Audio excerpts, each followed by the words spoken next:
Ada yang bertanya begini, benarkah segala sesuatu yang terjadi di dunia ini, juga di dalam hidup kita, semuanya sudah Tuhan tetapkan? Karena ada firman Tuhan di dalam Mazmur 139 ayat 16 berkata, "Matamu melihat selagi aku bakal anak, dan dalam kitabmu tertulis hari-hari yang akan dibentuk, sebelum ada satu pun daripadanya." Berarti hari-hari kita semuanya sudah ditetapkan. Semua hari-hari kita itu sudah ditulis di dalam kitabnya. Selagi kita bakal anak. Oke, sebelum saya menjawab ini, mari kita bayangkan bersama-sama. Kalau segala sesuatu yang ada di dunia ini, juga hidup saudara, sudah Tuhan tetapkan, maka ngapain saudara berdoa? Karena kalau segala sesuatu sudah Tuhan tetapkan, artinya doa saudara tidak akan mengubah apapun. Kita juga tidak perlu bekerja keras. Karena saudara sukses atau tidak, sudah ditetapkan oleh Tuhan. Jadi, ngapain saudara bekerja keras? Bahkan saudara tidak perlu ke gereja, karena saudara ke gereja atau tidak akan mengubah apapun. Saudara tidak perlu berdoa pada waktu sakit karena saudara sembuh atau tidak sudah Tuhan tetapkan. Saudara pun tidak perlu bersusah payah untuk mempertahankan iman saudara karena saudara diselamatkan atau tidak sudah Tuhan tetapkan. Saudara juga tidak perlu bersusah payah untuk belajar mati-matian karena saudara lulus atau tidak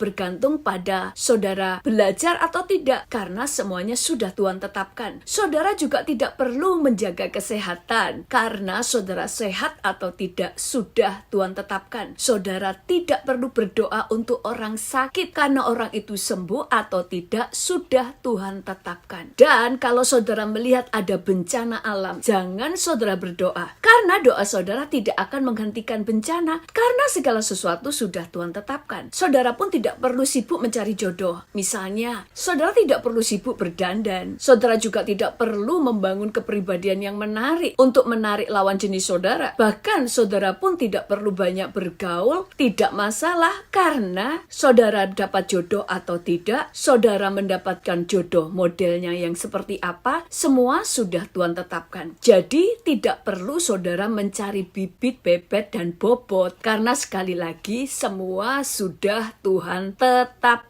Karena segala sesuatu yang sudah ditetapkan, artinya apapun yang kita lakukan tidak akan mengubah apapun. Tetapi kalau segala sesuatu sudah Tuhan tetapkan, artinya Tuhan adalah pendusta. Di Yosua 24 ayat 15 berkata, "Pilihlah pada hari ini kepada siapa kamu akan beribadah. Allah yang kepadanya nenekmu beribadah di seberang sungai Efrat, atau Allah orang Amori yang negerinya kamu diami ini. Tetapi aku dan seisi rumahku, kami akan beribadah kepada Tuhan." Di sini dikatakan pilihlah hari ini. Tetapi pada kenyataannya pilihan saudara sudah Tuhan tetapkan. Demikian juga pada waktu Tuhan berkata kepada Adam, "Jangan makan buah pengetahuan." Tuhan mengizinkan Adam untuk makan semua buah dari pohon-pohon yang ada di Taman Eden. Tetapi Tuhan melarang mereka untuk makan buah pengetahuan. Berarti Tuhan memberikan pilihan. Tapi pada kenyataannya kalau segala sesuatu sudah Tuhan tetapkan, maka Tuhan adalah pendusta. Kalau segala sesuatu sudah ditetapkan, sebenarnya saudara dan saya tidak diciptakan menurut gambar Allah. Karena sebenarnya saudara dan saya hanya robot-robot saja yang tidak punya hak untuk memilih. Yang kedua, kalau segala sesuatu sudah Tuhan tetapkan, berarti Tuhan jahat. Kenapa? Karena kita tidak bisa memilih kemana kita akan pergi, ke neraka atau ke surga. Karena segala perbuatan saudara yang saudara lakukan saat ini, baik saudara jahat atau saudara baik, saudara percaya Yesus atau tidak akan mengubah apapun karena Tuhan sudah menentukan saudara nanti dibuang ke neraka atau masuk surga. Karena untuk apa Tuhan menciptakan surga dan neraka? Kalau segala sesuatu sudah Tuhan tetapkan, tidak seharusnya Tuhan membuang orang-orang jahat ke neraka. Karena berarti kejahatan mereka adalah karena Tuhan tetapkan, bukan karena keinginan mereka. Bagaimana dengan Yudas? Bagaimana dengan para perampok, pemerkosa, para pembunuh, orang-orang pedofil yang mengorbankan anak-anak, sementara anak-anak itu tidak bisa melawannya karena lawan mereka tidak seimbang dan sebagainya. Kalau segala sesuatu Tuhan yang sudah tetapkan, berarti Tuhan yang jahat karena yang mengakibatkan orang-orang ini memperkosa, membunuh, mengkhianati istri atau suaminya, berlaku jahat, menganiaya orang lain, itu semuanya timbul timbul bukan dari hati mereka, tetapi karena mereka memang sudah ditentukan jahat dari mulanya. Apakah demikian? Tentu saja tidak, karena Allah kita adalah Allah yang baik, cinta keadilan dan kebenaran. Maka bagaimana yang sebenarnya? Saudara harus tahu, sebenarnya ada 3 ketetapan Tuhan. Yang pertama adalah ada perkara-perkara yang sudah Tuhan tetapkan dan tidak bisa diganggu gugat. Karena Tuhan adalah Allah, Dia yang menciptakan saudara dan seluruh isi dunia ini, sehingga Dia punya hak penuh, Dia punya hak yang absolut untuk melaksanakan apa yang diinginkannya. Contohnya adalah Tuhan yang menetapkan saudara lahir dari keluarga mana, saudara lahir dengan ras apa, dari suku mana, di negara mana, kapan saudara harus lahir, saudara lahir sebagai perempuan atau laki-laki, saudara lahir dari keluarga miskin atau kaya, saudara lahir menjadi anak nomor berapa, semuanya sudah Tuhan tetapkan. Dan saudara tidak bisa mengganggu gugat keputusan itu. Tiba-tiba saudara lahir, saudara tidak bisa memilih, semua sudah Tuhan tetapkan. Atau bisa dikatakan Tuhan sudah menetapkan takdir hidup saudara. Takdir adalah hal-hal yang tidak bisa dirubah. Kemudian contoh-contoh lain tentang hal-hal yang sudah Tuhan tetapkan adalah Tuhan yang menetapkan kapan kereta api harus muncul, kapan listrik harus muncul, kapan harus ada telepon, kapan ada televisi, kapan ada cellphone, kapan ada internet, kapan ada WhatsApp, kapan ada wifi dan sebagainya. Semua sudah Tuhan tetapkan. Hal-hal yang tidak pernah saudara pikirkan, semuanya ada karena sudah Tuhan tetapkan kapan semuanya itu harus muncul. Tuhan juga sudah menetapkan akan ada rapture, ada 3,5 tahun masa antikris, dan Tuhan juga sudah menetapkan akan ada perang Harmagedon, akan ada perang Gog and Magog, akan ada masa 1000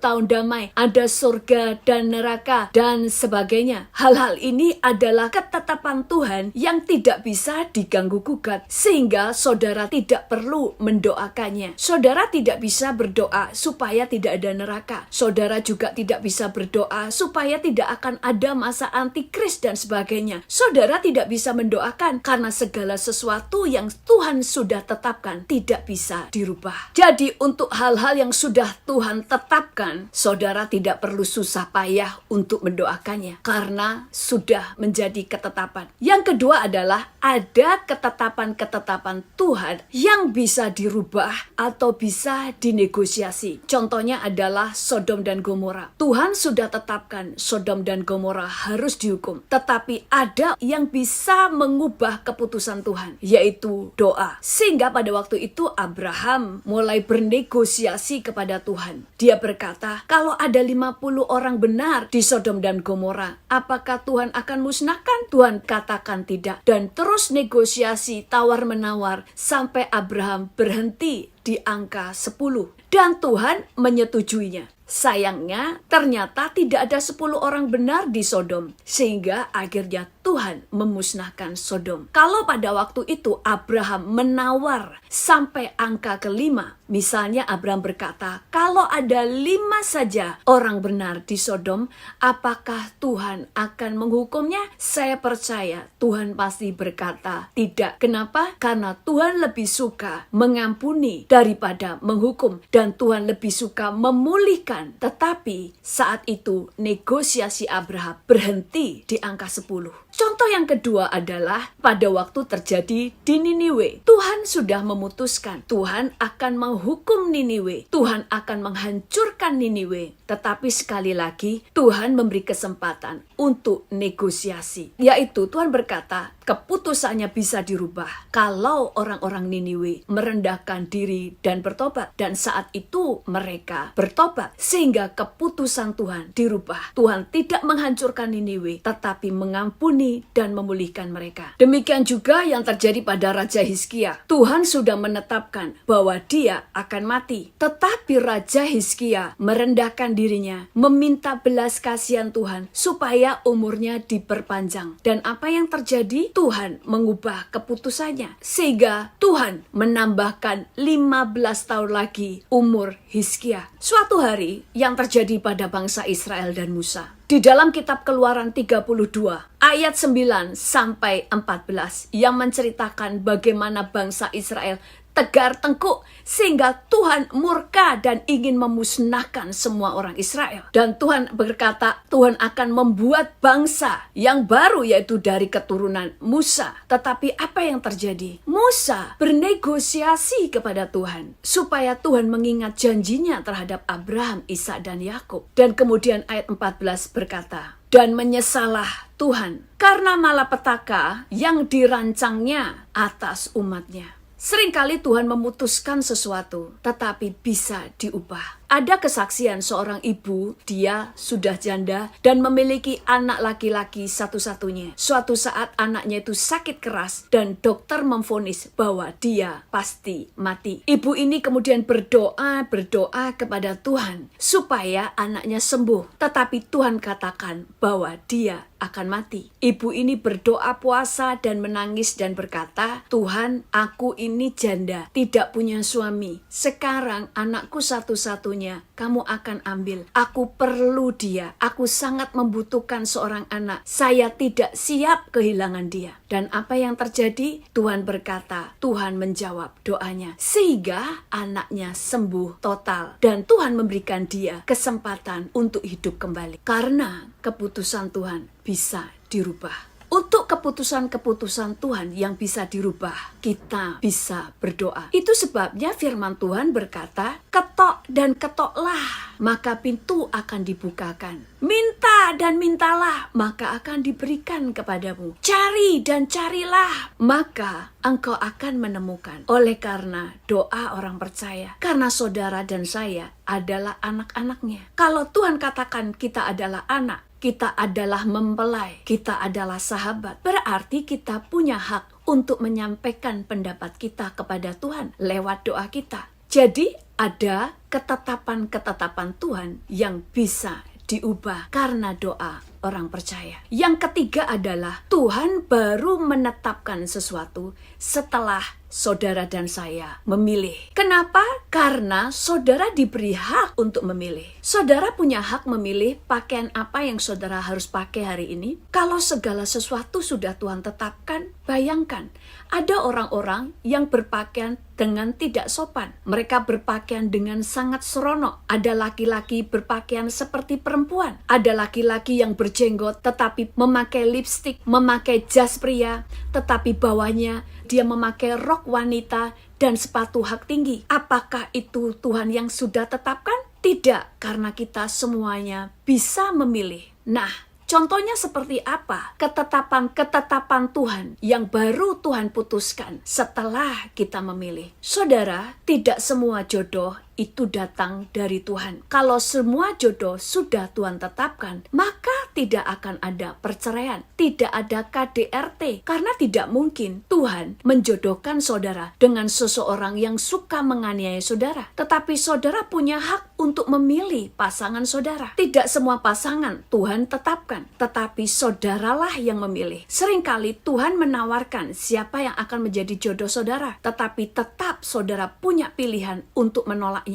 Itu saudara memilih pasangan hidup. Tuhan suka atau tidak suka dengan calon saudara. Pada waktu saudara datang di hadapan altar untuk memberkati pernikahan saudara, apakah Tuhan akan pergi dan tidak memberkati? Tidak, tetap Tuhan akan memberkati pernikahan saudara. Dan pernikahan saudara tetap sah. Karena Tuhan menghormati hak saudara. Hanya saja konsekuensi dari kita salah pilih akan kita tanggung sendiri. Demikian juga dengan pemilihan presiden. Tidak semua presiden adalah orang yang dipilih Tuhan. Memang semua presiden Tuhan yang tetapkan. Tetapi tidak semua presiden adalah pilihan Tuhan. Tuhan menetapkan setelah saudara memilih. Ada yang memang sudah Tuhan tentukan. Tetapi ada yang Tuhan berikan pilihan. Setelah orang-orang memilih siapa presidennya, baru Tuhan sebagai hakim menetapkan dia sebagai presiden saudara, karena bangsa itu telah memilih siapa yang mereka inginkan menjadi presiden mereka. Memilih presiden, gubernur, RT, semua adalah pilihan saudara. Baru Tuhan kemudian menetapkan dia sebagai pemimpin saudara berdasarkan pilihan saudara. Saudara bisa menentukan di mana saudara akan tinggal, rumah mana yang saudara beli. Dan pada waktu saudara berdoa, Tuhan akan memberkati rumah saudara. Kenapa?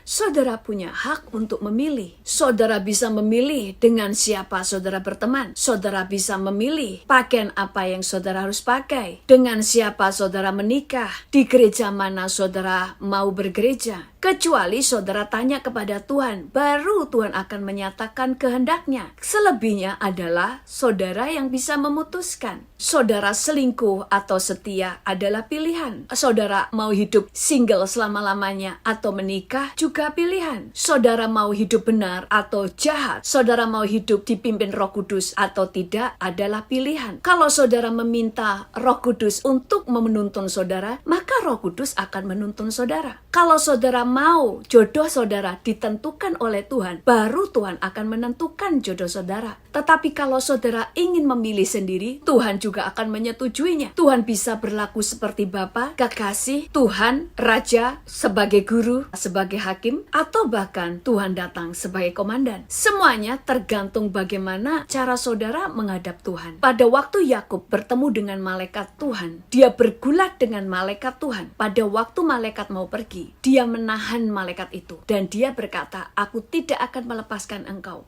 sebelum engkau memberkati aku. Dan malaikat itu mengabulkan permintaan dia, sehingga dia menerima berkat. Dan sebagai tanda berkat itu, Tuhan mengganti nama Yakub menjadi Israel. Firman Tuhan berkata, siapakah yang mau kuutus? Artinya, saudara punya hak untuk memilih. Itu sebabnya saudara bisa mengajukan keinginan-keinginanmu. Kalau Tuhan setuju, maka Tuhan akan memutuskan untuk mengabulkan doa saudara. Jadi kita belajar di sini. Ada hal-hal yang memang sudah Tuhan tentukan atau sudah Tuhan tetapkan, yang tidak bisa diganggu-gugat. Untuk hal-hal ini, saudara tidak perlu mendoakannya. Tetapi yang kedua, ada ketetapan-ketetapan Tuhan yang bisa dinegosiasi. Itu sebabnya ada yang namanya sidang ilahi. Karena kita bisa mengungkapkan pendapat-pendapat kita kepada Tuhan. Ada ketetapan Tuhan yang bisa diubah, bisa dibatalkan karena kita berdoa. Yang ketiga, ada ketetapan-ketetapan yang baru Tuhan putuskan setelah saudara memilih. Tuhan Yesus memberkati.